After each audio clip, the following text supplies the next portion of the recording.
Hello friends, Hindi और pride में आप सभी का स्वागत है। सो फ्रेंड्स, जैसा कि अपना एक टारगेट है कि जो हमारा यूनिट है तो यूनिट को हम कंप्लीट करें और उसी के रिगार्डिंग क्वेश्चन भी सॉल्व करते चले, तो आपको जल्द से जल्द नाटक से रिलेटेड क्वेश्चन भी देखने को मिलेंगे। अब यहाँ पे आप देखिए कि ये जो इकाई 8 है अपना भारतेंदु जी का अंधेर नगरी भारत दुर्दशा करके है। तो हम यहाँ पे बात करें कि पहले तो भारतेंदु जी पे ही बात करते हैं कि जिनके बारे में हम देख रहे हैं, जिनके द्वारा ये रचित नाटक है उनके बारे में ही देखें। तो भारतेंदु जी का समय जो है वो कब से कब तक है, तो 1850 से 1885 इनका समय है। और इतनी कम समय में करीबन 35 वर्ष में इन्होंने अथाह लिख दिया, मतलब आप कह सकते हैं कि हिंदी साहित्य को बहुत कुछ दे दिया उतने कम उम्र में ही और कम समय में। सबसे बड़ी बात है कि बहुत ही लिमिटेड टाइम था इनके पास। तो इन्होंने अनुदित नाटक भी लिखा, मौलिक भी लिखा। तो आपको ये ध्यान रखना है कि अनुदित और मौलिक नाटक समय कब से कब तक है। दोनों प्रकार के नाटकों की रचना की थी और अपने माध्यम से ये लोगों को प्रेरित करने का उस समय आप एक देखिए पूरा भारतेंदु मंडल ही बन के आता है, तो अपने समय के लोगों को उन्होंने प्रेरणा देने का काम भी किया। अब इन्होंने अनुवाद भी किया, मौलिक इनका खुद का कुछ नाटक है। तो हमें ये आता है क्वेश्चन कि इनके द्वारा कौन सा अनुदित नाटक है, कौन सा मौलिक है। तो आपको ये ध्यान रखना है कि इसमें अनुदित कौन सा मौलिक, क्योंकि हम 17 नाटकों में अनुदित और मौलिक को नहीं पहचान पाते हैं। ऐसे में देखिए इनके द्वारा जो अनुदित नाटक है यानी जो अनुवाद किया गया है, विद्या सुंदर, सत्य हरिश्चंद्र, भारत जननी, पाखंड विडंबन, धनंजय विजय, मुद्रा राक्षस, रत्नावली, कर्पूर मंजरी, दुर्लभ बंधु। और जो नाटक इनके द्वारा मौलिक है तो वैद की हिंसा हिंसा ना भोती, विष से विषमौसधम, अंधेर नगरी, भारत दुर्दशा, नील देवी, प्रेम जोगनी, चंद्रावली, सती प्रताप। भारतेंदु जी के नाटकों में देश के गौरवपूर्ण अतीत की झांकी तो देखने को मिलती है। सबसे बड़ी बात यह है कि इन्होंने समाज सुधारक का भी काम किया है। देश का जो उज्जवल पक्ष है, जो संस्कृति का उज्जवल पक्ष है, उसको दिखाने की कोशिश की। और ये सब देशभक्ति से ओतप्रोत जो भावनाएं इनको देखने में इनकी मिली हैं वो नील देवी नाटक में, भारत जननी में, भारत दुर्दशा में। भारत दुर्दशा तो इसलिए भी खास है क्योंकि इसमें ही भारत की क्या दुर्गति होती है, कैसे कैसे वो सब दिखाया गया है। इनके अलावा वैद की हिंसा हिंसा ना भवती, अंधेर नगरी, विष से विषमौसधम, ये सब व्यंग परक नाटक हैं। जबकि चंद्रावली नाटिका में मधुरा भक्ति को विषय बनाया गया है। और बाकी इनके जो विषय रहे हैं, देश प्रेम पे लिखा है, समाज सुधार पे लिखा है। तो कई विषयों को इन्होंने अपने केंद्र में रखा और उन मुद्दों पे उनको लेके जो है मुद्दों को उठाया है। इनके बारे में डॉक्टर रामविलास शर्मा जी ने कहा है कि भारतेंदु जी के योगदान पर अगर हम प्रकाश डालें तो भारतेंदु जी अपने मौलिक एवं अनुदित नाटकों के जरिए एक साथ कई काम कर दिए समाज के लिए। उन्होंने नाटकों के माध्यम से नई हिंदी को लोकप्रिय बना दिया, पारसी रंगमंच का विरोध किया और प्राचीन नाटकों का उद्धार भी किया है। अब जैसे भारत दुर्दशा को हमने इस पे अच्छे से चैनल पे करा रखा, आप वहाँ से इसको जरूर देखिएगा। 1 घंटे का वीडियो है। यहाँ पे बहुत संक्षेप में हम बात करेंगे भारत दुर्दशा नाटक जो है। तो भारत दुर्दशा में जैसे क्वेश्चन कैसे आता है कि ये जो से भारत दुर्दशा नाटक वो कितने अंकों में, तो ये 6 अंक में नाटक है टोटल। और 6 अंकों में आप देखिए कि भारत दुर्दशा के माध्यम से ये बताया गया कि उस समय तत्कालीन समय में देखो तो सच्चाई क्या थी, समाज की यथार्थता क्या थी, यानी भारत की दुर्गति कैसे हो रही थी, उस दुर्गति को दिखाने की कोशिश की गई है। तो नाटकीयता के साथ प्रस्तुत किया गया। इस नाटक में विभिन्न मनोभावों का मानवीकरण करते हुए उन्हें नाटक के पात्रों के रूप में प्रस्तुत किया गया है। ये पात्र हैं, अब देखिए उसमें किन पात्रों के माध्यम से, तो नाटक टोटल 6 अंक में है। और जो पात्र है इसमें भारत दुर्देव, भारत दुर्दशा, सत्यानाश, रोग, आलस्य, मदिरा, अंधकार, निर्लज्जता, आशा, डिसलॉयल्टी, ये सभी जो ना पात्र है इसमें। जैसे भारत दुर्देव करके पात्र है तो क्वेश्चन आता है कि इसमें से कौन सा पात्र जो है भारत दुर्दशा का है या नहीं है। तो जैसे भारत दुर्दशा का भारत दुर्देव करके, सत्यानाश, रोग, ये सब पात्र हैं। अब जैसे ये 6 अंकों में विभाजित है तो हर एक अंक में होता क्या है, तो जैसे इसके पहले अंक की शुरुआत होती है तो अंक की शुरुआत में एक योगी जो है लावनी गाकर भारतीय राजाओं की पारस्परिक कूट और कलह को व्यक्त करता है कि लोग आपस में कैसे लड़ाइयाँ कर रहे हैं। तो पहला अंक आपको योगी की लावनी गाने से एंट्री होती है और उसमें ये बताया जाता है कि राजा आपस में कैसे लड़ाई कर रहे हैं।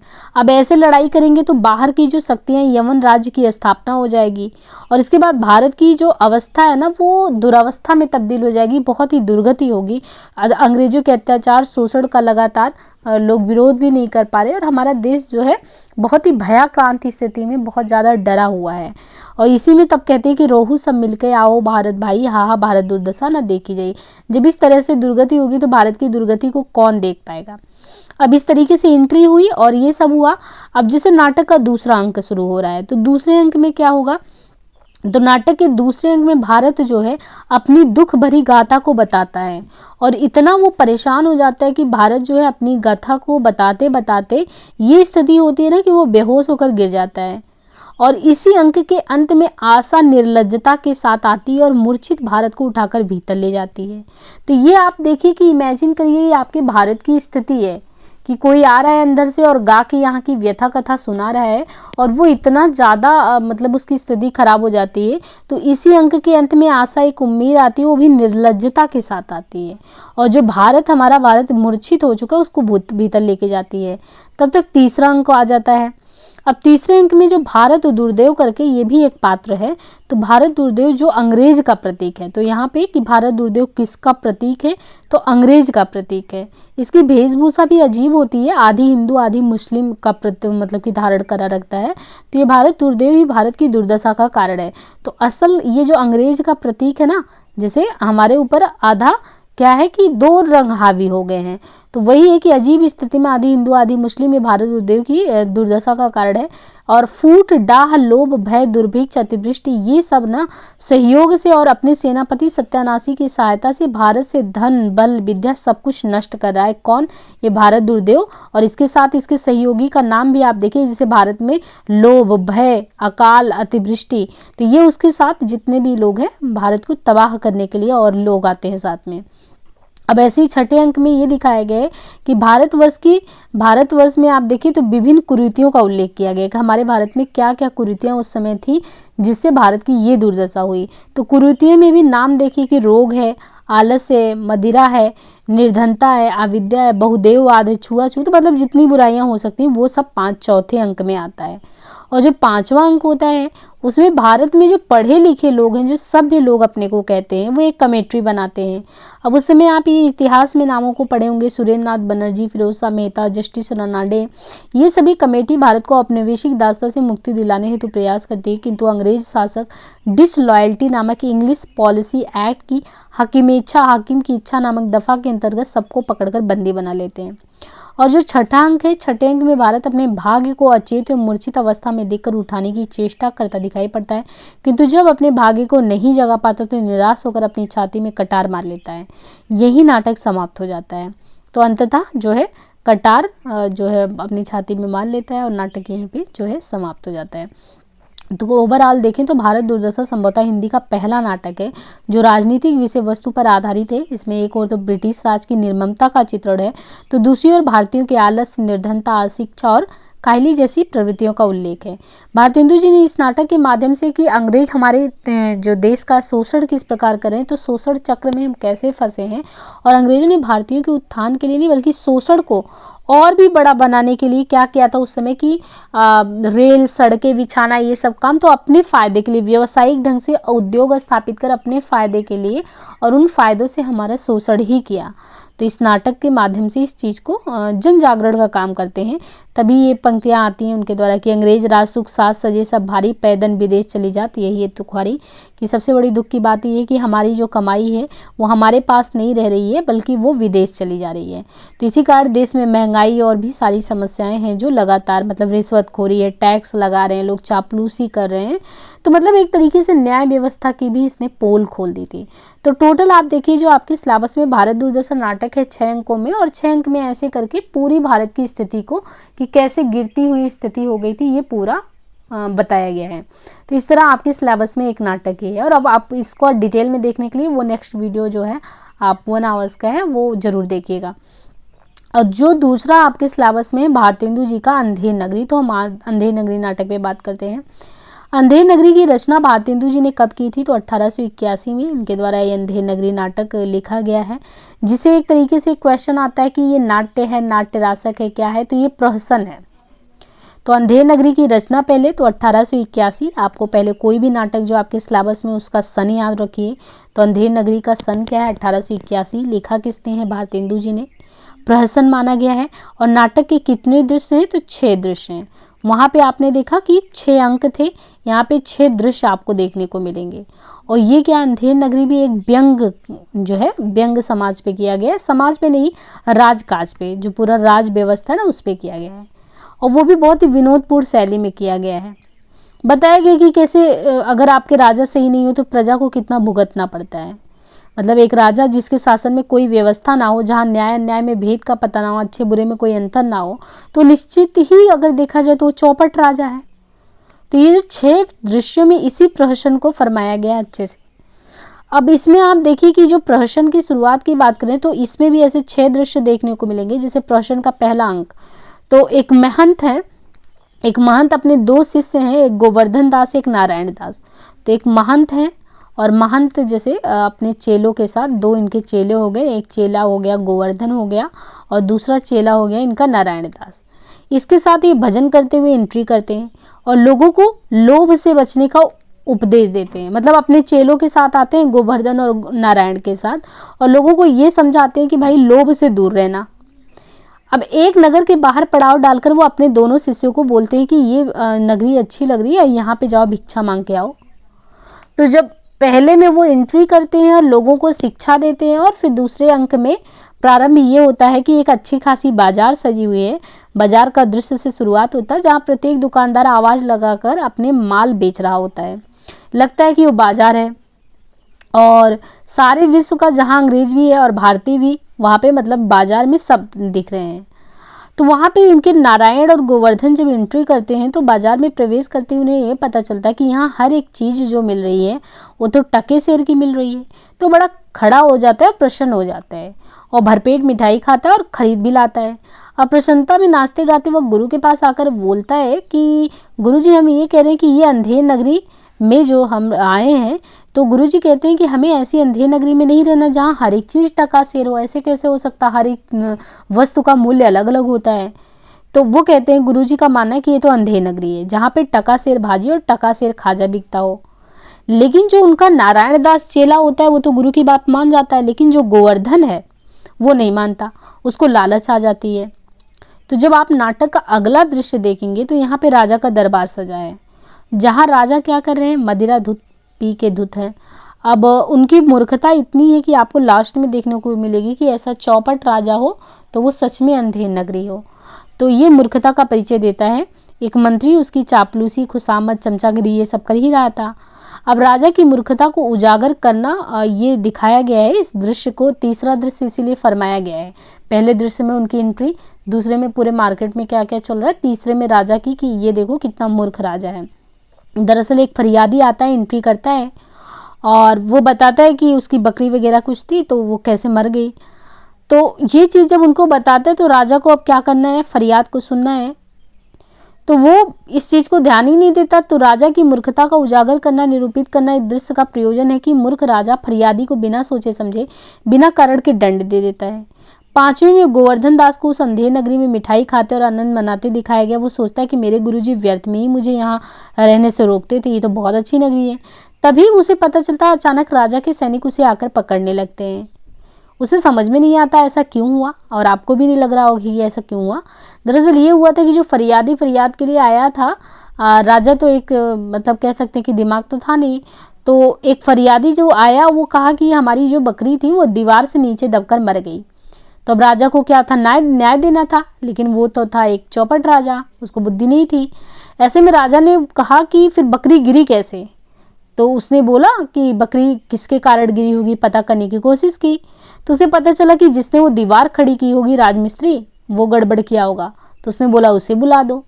फिर उसको बुलाया तो फिर और भी चीज़ें बता दी गई कि दीवार इतनी कमज़ोर क्यों बनाई राजमिस्त्री, उसके गले में फांसी डालो। तो फिर वो अपना मुक्त होकर दूसरे के ऊपर डाल देता है। तो इस तरीके से आप देखेंगे कि सारी जो मूर्खता है एक एक करके यहाँ पे जो है देखने को मिलती है कि सिपाही को लाओ, फिर टके सेर, सब चीज़। अब इतने में गोवर्धन दास को लेके आते हैं पकड़ के वो लोग। जब गोवर्धन दास फांसी पर चढ़ाए, मतलब इतना ज़्यादा घुमा घुमा के होता है तो गोवर्धन पे बात आ जाता है, तो वो लोग गोवर्धन को भी पकड़ के लाते हैं। तभी अचानक वहाँ उनके गुरु आ जाते हैं और चिंतित गोवर्धन इस विपत्ति से मुक्ति का उपाय मतलब बताता है। मतलब उसे लगता है कि चलो गुरुजी आ गए हैं, वो बचा लेंगे, क्योंकि वो तो बहुत ही उसको फांसी लगाने जा रहे थे लोग। तो गुरु और शिष्य में इस बात पर विवाद होने लगा कि फांसी पर तुम नहीं चढ़ोगे। दरअसल बात क्या हुआ, राजा मूर्ख था और उसको न्याय देना था। तो जब बात करते करते गोवर्धन पे आई, जब गोवर्धन को फांसी पे चढ़ाने की बात हुई, तब तक इनके गुरु और उनके चेले नारायण दास घूमते घामते आते, देखते मेरा शिष्य तो फंसा है।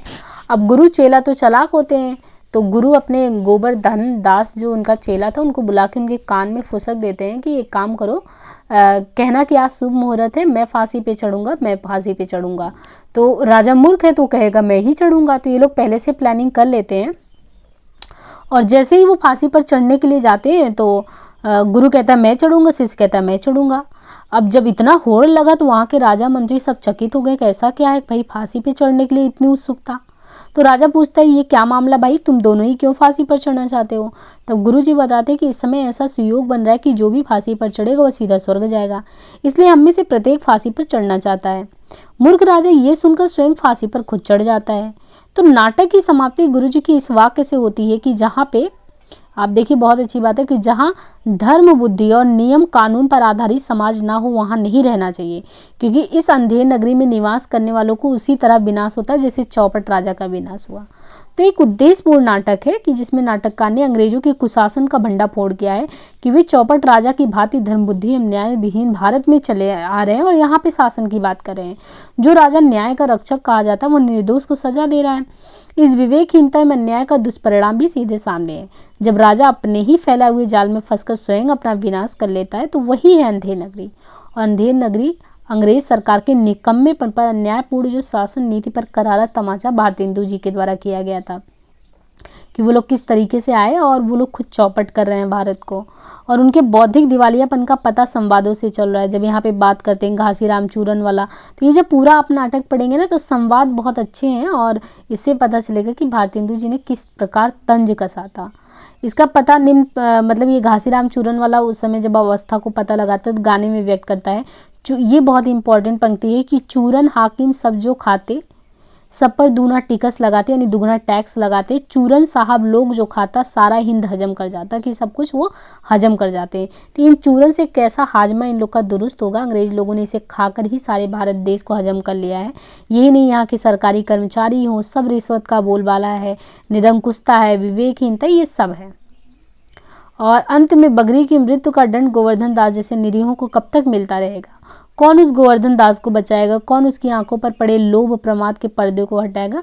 कि मतलब आप ये देखिए कि जब हमारे यहाँ पे अंग्रेज आ गए थे, फिर यहाँ के लोगों में भी देखिए आप कुछ लोग तो मतलब ये होता था कि अपने परिवार के पालन के लिए, जीविकोपार्जन के लिए चापलूसी कर लेते थे।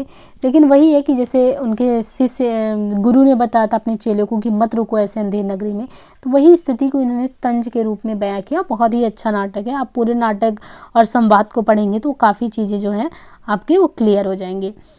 तो यहाँ से देखिए ये नोट्स है कि लोक कथा पर आधारित नाट्य रचना है।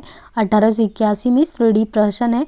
6 स्थान हमने बता दिया कि आपका पहला दृश्य बाह है, फिर द्वितीय बाजार, फिर जंगल, राजसभा, अरण्य, शमशान।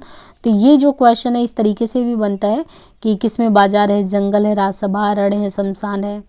और इसके बाद यह प्रश्न किसी जमींदार को लक्षित कर नेशनल थिएटर के लिए लिखा गया था। इसका मुख्य उद्देश्य है कि जिस राज्य में चौपट राजा हो, है ना। तो और हर एक दृश्य में कैसे महंत जी 2 चेलों के साथ आते हैं। फिर दूसरे दृश्य में कबाब खाने में कबाब बेचने से आरंभ होता है। फिर गोवर्धन दास कैसे मिठाई खाता, फिर रुकने की जिद करता है। फिर तीसरे में महंत और नारायण दास द्वारा एक और राम भजो के गीत से और दूसरी ओर गोवर्धन दास द्वारा अंधेर नगरी के गीत गाने से आरंभ, महंत का द्वार बैठकर मिठाई खाने से अंत होता है। चौथे में राजा, मंत्री और नौकर लोगों द्वारा राजसभा में यथा स्थान पर बैठने और सेवक द्वारा चिल्लाकर पान खाइए महाराज कथन से शुरू होता है। और फिर पंचम में देखते हैं तो गोवर्धन दास के इस गीत से आरंभ होता है कि अंधेर नगरी अनबुझ राजा, टका शेर भाजी, टके शेर खाजा। और छठे में गोवर्धन दास को पकड़े हुए 4 सिपाहियों के प्रवेश होते हैं और वो कहता है मुझ बेकसूर को छोड़ दीजिए। तो इस तरीके से आप देखिए कि कौन गोवर्धन दास हैं, महंत जी हैं, बकरी है, फरियादी है। और अंधेर नगरी के प्रमुख गीत में आते हैं कुछ गाने इसमें जैसे गीत गायन हुआ था, जैसे राम भजो। ये प्रथम दृश्य में महंत जी दोनों चेलों के साथ जब आते हैं, एंट्री करते हैं पहले दृश्य में, तो यही कहते हैं राम भजो।